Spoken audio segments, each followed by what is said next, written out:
بسم اللہ الرحمن الرحیم. براک ڈیجیٹل میں خوش آمدید. میں ہوں عبد الغنی کاکڑ.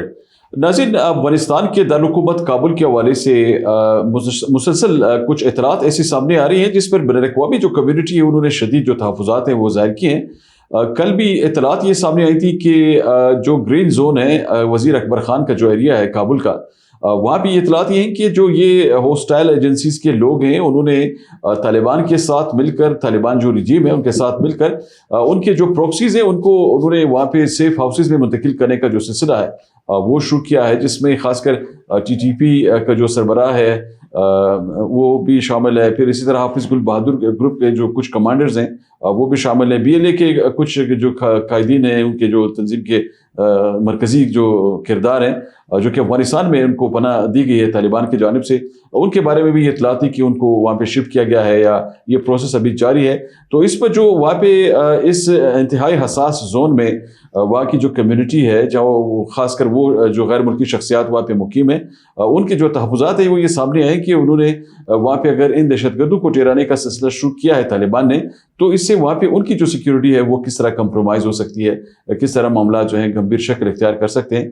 تو ایک تو یہ صورتحال اس کی سامنے آئی. دوسری یہ کہ آج ناظرین پکتیکا میں وہاں پہ ایک اور بڑی کارروائی کی گئی ہے. طالبان کا ایک بہت بڑا جو اسلحے کا ڈیپو ہے وہ تباہ کیا گیا ہے، جس سے ان کو ایک بہت بڑا دھچکا اس لیے لگا ہے کیونکہ یہ جو سرحدی علاقے ہیں جو کہ پاکستان کی سرحد کے ساتھ لنکڈ ایریاز ہیں، ان علاقوں میں ان کو یہ جو ان کے ایک دھچکا مل رہا ہے، ان کی جو ٹھکانے تباہ ہو رہے ہیں، اس سے ان کی جو وہاں پہ آپریشنل کیپیسٹی ہے وہ بڑے پیمانے پر مزید متاثر ہوئی ہے. پھر اسی طرح کچھ اور اپڈیٹس یہ سامنے آئی ہیں کہ ایران کے ساتھ جو ہماری انگیجمنٹ ہے، اس انگیجمنٹ کی تسلسل میں پاکستان کے جو سفارتی تعلقات ہیں ان کو کس طرح مینیج کیا جا رہا ہے، اور اسرائیل اور ایران کے درمیان جو اس وقت جنگی ایک فضا برقرار ہے، کیفیت وہاں پہ ہے، جنگ جاری ہے، تو اس سے اس کے اثرات کو پاکستان کو کس طرح ان اثرات سے محفوظ رکھا جا سکتا ہے، ہماری حکومت اس پہ کس طرح کام کر رہی ہے. ان تمام ایشوز پر آج ہم کوشش کریں گے کہ آپ کی خدمت میں احاطہ کریں، کچھ اسسمنٹ رکھیں. تو آج ہمیں اسٹوڈیوز میں جوائن کر رہے ہیں بابر یوسفزئی صاحب. آئیے ان کی طرف رخ کرتے ہیں. بابر صاحب خوش آمدید. بہت شکریہ کاکڑ صاحب. سب سے پہلے تو یہ ذرا فرمائیے گا کہ آپ نے جائزہ لیا ہوگا اس پوری سیناریو میں، ایران کے اندر اس وقت یہ جو جنگ جاری ہے، اسرائیل اور ایران کے اس جنگ میں ایک منظم منصوبے کے تحت اس کے اثرات پاکستان تک لانے کی کوششیں کی جا رہی ہیں، لیکن ہم یہ دیکھ رہے ہیں کہ پاکستان نے بڑی شاندار ایک اپنی جو فورن پالیسی ہے وہ اس میں مینیج کی ہے. اور آپ کس طرح دیکھتے ہیں کہ ہماری جو عسکری قیادت ہے وہ اس صورتحال کو کس طرح ہینڈل کر رہی ہے، کس طرح اس کے جو مثبت نتائج ہیں وہ اس وقت سامنے آ رہے ہیں؟ بسم اللہ الرحمن الرحیم. رب اشرح لی صدری ویسر لی امری واحلل عقدۃ من لسانی یفقہوا قولی.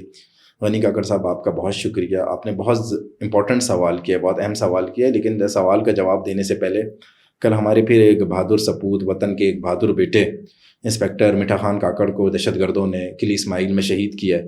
میں ان کی شہادت پر ان کے خاندان سے اظہار افسوس کرتا ہوں، اور ہمیں فخر ہے کہ ہمارا ایک بیٹا پھر وطن کے اوپر قربان ہوا ہے. میٹھا خان جو ہے وہ ایک بہادر پولیس آفیسر تھا، ایک ایماندار پولیس آفیسر تھا، اور فتنۃ الہندوستان کے دہشت گردوں نے اسے شہید کیا ہے. ہم تمام لواحقین کے ساتھ اور ان کے جو وارثین ہیں ان کے غم میں برابر کے شریک ہیں. شہید کی جو موت ہے وہ قوم کی حیات ہے. جی، آپ کا جو سوال ہے بڑا اہم سوال ہے، اور دیکھیں پاکستان نے جو ہے نا ایک اہم کردار ادا کیا ہے اب تک. جو یہ جنگی صورتحال ہے، خطہ جس طریقے سے جنگ کے اندر گھرا ہوا ہے، پاکستان کا کردار نہایت ہی اہم ہے. پاکستان کی طرف سے یہ پالیسی دی گئی ہے، یہ پالیسی اسٹیٹمنٹ دیا گیا ہے کہ پاکستان امن چاہتا ہے، پاکستان ثالثی کا کردار ادا کرے گا، پاکستان پارٹی نہیں بنے گا. پاکستان کی ہمدردیاں اپنے دوست ایران کے ساتھ بھی ہیں، اپنے برادر اسلامی ملک سعودی عرب کے ساتھ بھی ہیں، اور پاکستان اسرائیل کی جانب سے کی جانے والی اس جارحیت کی مذمت کرتا رہا ہے، اور اس نے ایرانی عوام کو یہ یقین دلایا ہے کہ پاکستان آپ کے ساتھ ہے، پاکستان آپ کو سپورٹ کرتا ہے. لیکن جو ہمارا بزدل دشمن ہے، اسپیشلی بھارت اور بھارت کی جو پراکسیز ہیں، انہوں نے ایک پروپیگنڈا شروع کر دیا ہے. وہ چاہتا ہے کہ اسرائیل پاکستان کے ساتھ آ کر بھی ڈائریکٹ لڑے. اگر اسرائیل آ کر یہ اپنا شوق پورا کرنا چاہتا ہے تو بسم اللہ، ہم تیار ہیں، ہم اسرائیل کو جواب دیں گے. لیکن دیکھیں یہاں پر جو ہے جلتی کے اوپر تیل پھینکا جا رہا ہے. تیل کس طریقے سے پھینکا جا رہا ہے؟ جو چیز پاکستان نے کہی نہیں ہے، جو چیز پاکستان کی پالیسی نہیں ہے، جو چیز پاکستان کی طرف سے گئی نہیں ہے، وہ چیز جو ہے اس کو جھوٹا بنیاد پہ پروپیگنڈا بنا کے وائرل کیا جا رہا ہے. کچھ چیزوں کو جو ہے نا غلط طریقے سے پیش کیا جا رہا ہے. ہم الحمدللہ اسلام کے نام پر بنے, ہم اسلام کا قلعہ ہیں, ہم ایٹمی پاور ہیں, ہم ذمہ دار ملک ہیں. اگر کوئی ہمارے اوپر جارحیت مسلط کرتا ہے, ہم اپنے دفاع پر انشاءاللہ کسی بھی حد تک جائیں گے, اور پوری دنیا کو یہ پتہ چل جائے گا کہ ایک ایٹمی پاور سے جنگ کرنے کا کیا نتیجہ ہوتا ہے. دنیا نے ابھی تک اس کا تجربہ نہیں کیا ہے, دنیا کو اس بارے میں پتہ نہیں ہے, لیکن جب ہمارے اوپر جارحیت مسلط ہوگی انشاءاللہ ہم اکیلے, ہمیں نقصان نہیں ہوگا, ہم پوری دنیا کو انشاءاللہ لے کر ڈوبیں گے. آپ نے بڑی اچھی بات کی کہ یہ تو ایک ان کی کنسپریسی ہے نا, ظاہر ہے وہ کوشش کر رہے ہیں. جی اب افغانستان کو بھی تو انہوں نے ان کی ہوسٹائل کے جو لوگ تھے انہوں نے یہی کوشش کی, انہوں نے پاکستان کے خلاف ان کو استعمال کرنے کا شروع کیا.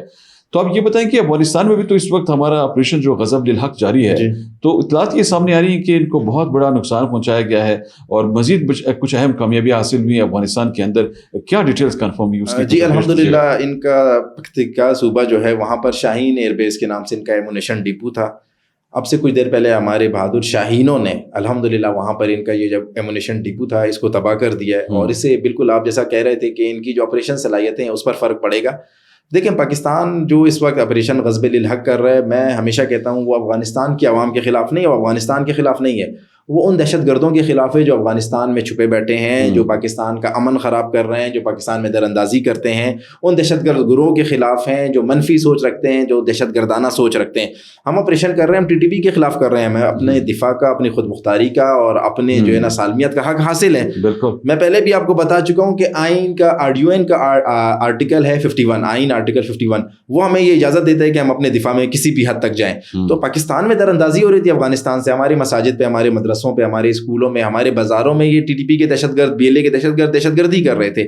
تو ہم انہیں کاؤنٹر کرنے کے لیے وہاں پر کر رہے ہیں. الحمدللہ اب تک سینکڑوں فتنۃ الہندوستان اور فتنۃ الخوارج کے دہشت گرد, ان کے سہولت کار, ان کے جو ہے نا اعلی کار, وہ اپنے انجام کو پہنچ چکے ہیں, جہنم واصل ہو چکے ہیں. دہشت گردوں کے ہم نے سینکڑوں ٹھکانے تباہ کر دیے ہیں, سینکڑوں وہ مشینری. اور بتا رہی ہیں کنفرم ڈیٹیلز یہ کہ 583 سے زیادہ لوگ مارے گئے, دہشت گرد لوگ آپ نہیں بولیں, لوگ افغانستان کے لوگ ہمارے لیے وہ قابل احترام ہے. یہ دہشت گرد ہیں جو دہشت گرد مارے گئے, 583 دہشت گرد ہیں. اس کے علاوہ آپ کو پتہ ہے وہ آرٹلری, ٹینکر, وہ اس کے علاوہ جو بارود کا ذخیرہ جو پاکستانی عوام کے خلاف استعمال ہو رہا تھا وہ ہم نے تباہ کیا ہے. آج ابھی میں آپ کو بتا رہا تھا شاہین ایئر بیس پہ ایمونیشن ڈپو ہم نے تباہ کیا. دیکھیں ایئر بیس کو ہم نے نہیں تباہ کیا, ہم نے صرف وہ ڈپو کو ہم تباہ کیا کیونکہ اس میں جو بارود تھا وہ پاکستان کے عوام کے خلاف استعمال ہو رہا تھا. فوجی ساز و سامان نشانہ بنایا. تو یہ اسرائیل, افغانستان اور بھارت کا گٹھ جوڑ ہے.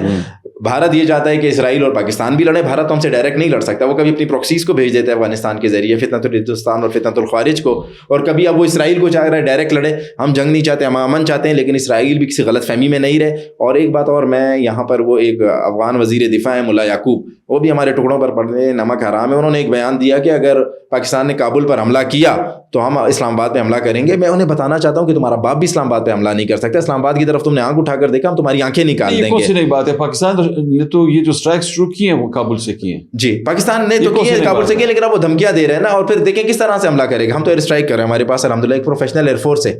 افغانستان کے پاس تو پروفیشنل ایئر فورس نہیں ہے. نکالے گا زیادہ میرے خیال, تندور کی روٹیاں اس دفعہ جو ہے نا ان کو تندور میں ہی گھسیڑ دیں گے. غنی کاکڑ صاحب بس بہت ہو گیا, پاکستان سے زیادہ کچھ نہیں ہے. جس نے اسلام آباد کی طرف پاکستان کی طرف. بابر صاحب آپ نے یہ پروکسیز کی بات کی, جی ان پہ ذرا مزید بات کرتے ہیں. اس سے ریلیونٹ کوشچن ہے جو پہلے میں نے آپ سے پوچھا. اب یہ جو صورتحال سامنے آ رہی ہے, یہ ایک منظم منصوبے کہتے تھے, جو ہم دیکھ رہے ہیں کچھ شواہد ایسے سامنے ہیں کہ انہوں نے فرقواریت کی جو پھر ایک صورتحال ہے اس کو بنانے کی کوشش کی ہے.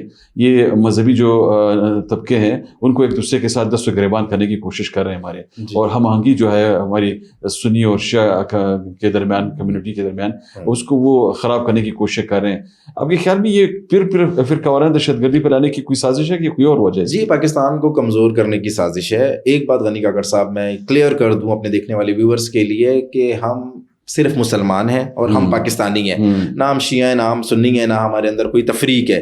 جو یہ سمجھتا ہے کہ ہمیں ڈیوائڈ کرے گا, ہمیں تقسیم کرے گا, یہ اس کی غلط فہمی ہے. ابھی حال ہی جو ایران میں جو صورتحال بنی, اسپیشلی ایران میں جو صورتحال بنی, اور آیت اللہ خامنائی کے بعد یہ جو بھارت کی کچھ پروکسیز ہیں انہیں ایکٹیو کیا گیا بلوچستان میں, انہیں ایکٹیو کیا گیا پاکستان میں, اسپیشلی گلگت بلتستان میں, کراچی میں, بلوچستان میں, کہ آپ لوگ جو ہے نا فرقہ واریت والے بیانات دیں, آپ لوگ نفرت پھیلائیں. لیکن میں پاکستانی قوم کو خراج تحسین پیش کرتا ہوں ہوں, پاکستانی قوم نے ان کے اس بیانیے کو مسترد کیا, پاکستانی قوم نے ان کے ان نعروں کو, ان سلوگنز کو مسترد کیا, اور پاکستانی قوم نے کہا ہم ایک ہیں. لیکن یہ جو سب کچھ کر رہے ہیں, جو فرقہ واریت بڑھا رہے ہیں, جو شیعہ سنی جو ہے فسادات چاہتے ہیں, میں آپ کو یہ بتاؤں یہ پاکستان کے ساتھ مخلص نہیں ہے, یہ علماء کرام نہیں ہیں, یہ پیڈ ایجنٹ ہیں. انہوں نے پیسے لیے ہوئے ہندوستان سے, اور ایران میں بھی تو دیکھیں ایسی پراکسیز بیٹھی ہوئی ہیں جو پاکستان مخالف ہیں, جو چاہتی ہیں پاکستان میں اس طرح کے حالات ہوں, پاکستان جو ہے نا ترقی نہیں کرے. یہ ان کے پیڈ ایجنٹ ہے, اور انہوں نے جان بوجھ کر اس طرح کی باتیں کی ہیں. لیکن پاکستان کی عوام باشعور ہے, ہم ایک اللہ کے ماننے والے ہیں, ہم ایک نبی کے ماننے والے ہیں, ہم ایک رسول کے ماننے والے ہیں, ہم ان تمام چیزوں کو مسترد کرتے ہیں,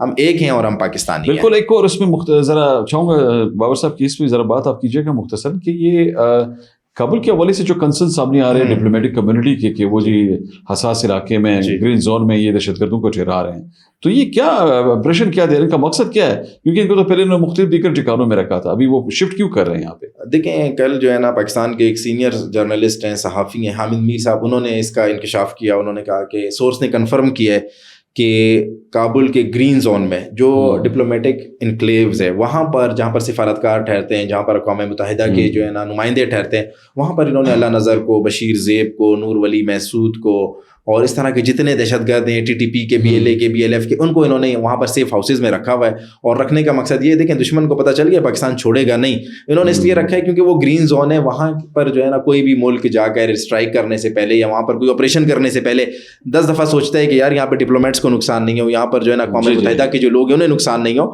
تو انہوں نے یہ ایک چال چلی ہے, لومڑی تو ہیں یہ آپ کو پتہ ہے, تو انہوں نے وہ لومڑیوں کی طرح ایک شاطرانہ چال چلی ہے, ان کو وہاں پر سیف کیا ہے. لیکن ہماری سورسز نے کنفرم کیا ہے, اس کے بعد ہم بھی اس پہ رات کو میں کام کرتا رہا ہوں, کابل میں مختلف لوگوں سے بات ہوتی رہی ہے, انہوں نے کنفرم کیا کہ انہوں نے اس طرح کی کوئی چال چلی ہے, انہوں نے ان کو لا کر یہاں پر بٹھا دیا تاکہ پاکستان یہاں پر ایئر اسٹرائک نہیں کرے یا لیکن آپریشن نہیں کرے.